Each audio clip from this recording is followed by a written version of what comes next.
November 18, 1929, a small town called Oloko in southeastern Nigeria, then under British colonial rule. A man named Nwanyeruwa walks up to the door of a widow. His job that day is census taking, counting livestock, counting people, assessing property. The British administration wants to know how much everyone owns, because where there is ownership, there is taxation. The widow's name is Nwanyeruwa. Nwanyeruwa tells her to count her goats, her sheep, her people. Nwanyeruwa looks at him and asks, sarcastically, fearlessly, whether his own widowed mother had been counted. Nwanyeruwa lunges at her. He grabs her by the throat. Nwanyeruwa pulls free, and then she does something that will change the course of Nigerian history and shake the foundations of the British Empire in West Africa. She walks to the market square, and she tells the women what just happened. You're listening to Women Struck from History, the series that goes looking for the women whose names have been quietly erased from the record. Today's story is about Nwanyeruwa, a woman from colonial Nigeria, a widow, a woman whose birth date we don't even know, because history didn't think she was worth recording until she did something history couldn't ignore. In the weeks that followed that confrontation at her doorstep, more than 25,000 Igbo women rose up across 6,000 square miles of eastern Nigeria. They dismantled colonial courts, they removed corrupt chiefs from power, they shut down British administrative offices, they forced the empire to back down. And then the British shot them. Approximately 55 women were killed. Many more were injured. And within a generation, the name Nwanyeruwa, the woman at the center of it all, had been almost entirely erased from the international record. This is her story. To understand what Nwanyeruwa did, you have to understand the world she was living in, and what had been taken from the women of Igbo land before that confrontation in 1929. For centuries, Igbo society in what is now southeastern Nigeria had its own complex, layered system of governance. Men had their councils, but women had theirs too. The Mikiri, or Women's Council, was a real institution of power. Women who sold goods in the marketplace had autonomy over their earnings. They had established traditions for holding authority accountable, a practice called sitting on a man, which involved gathering outside the home of someone who had wronged a woman or the community, singing, dancing, and making noise until the offending party made things right. It was protest, it was collective pressure, and it was recognized. Then Britain arrived. The British introduced what they called indirect rule in 1914. They carved up Igbo territory into administrative zones and installed local leaders, warrant chiefs, who answered to the colonial government.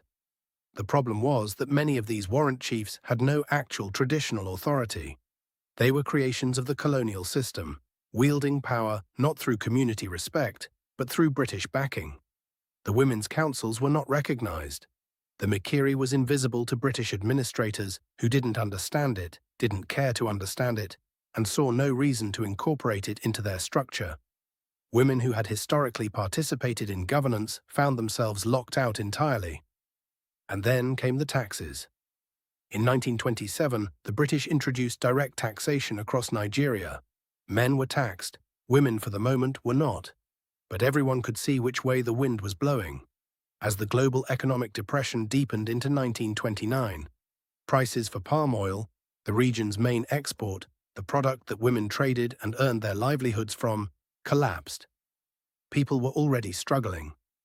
Then a new district officer named Captain J. Cook noticed that the census rolls didn't include women's property. He wanted them revised. He wanted to count everything. Women across the region understood what counting meant. It meant what came next. Taxation of everything they owned, at a time when they could barely feed their families.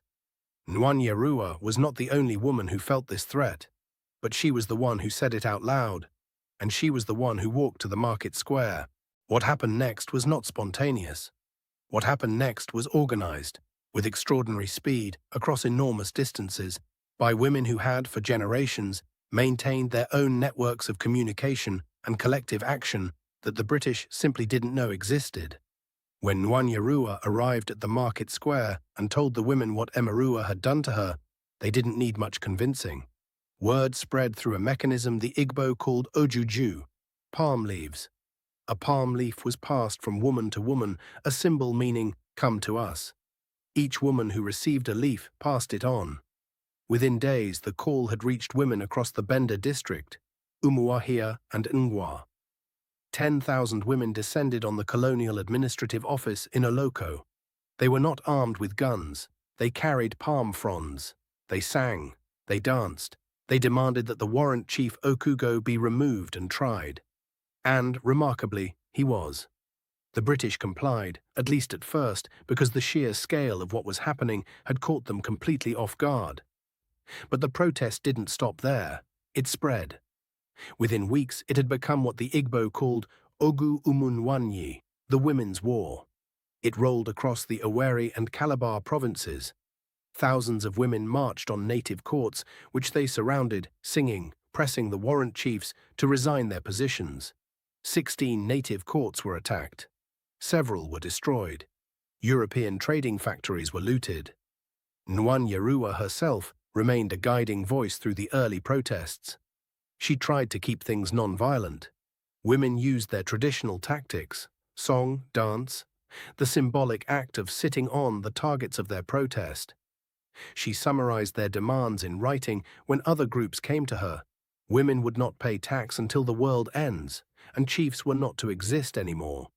Those are her words. They were recorded by the Commission of Inquiry that the British set up in the aftermath. The British did not respond with diplomacy. As the protests spread and intensified, colonial administrators called in troops.